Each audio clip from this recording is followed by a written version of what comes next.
I'm going to show you an exercise called core compression single leg lifts.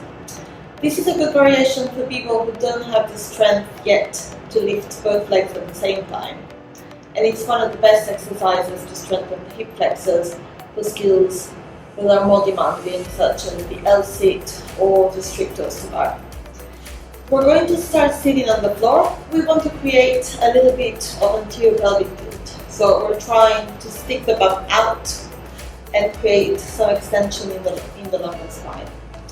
From this position, depending also on your hamstring flexibility, you may find that it's easier or harder to lean forward towards the foot. But one of the main cues during this exercise is not to lean back.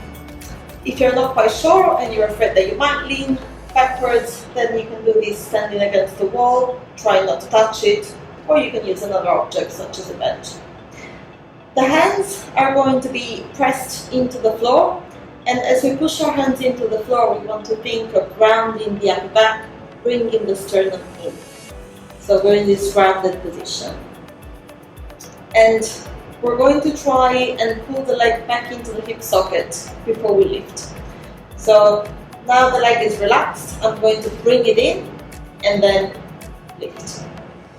I can make this harder by taking my hands a little bit further forward.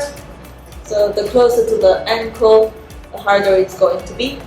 It's actually enough to lift just so far off the floor that we're able to slide a piece of paper underneath the heel.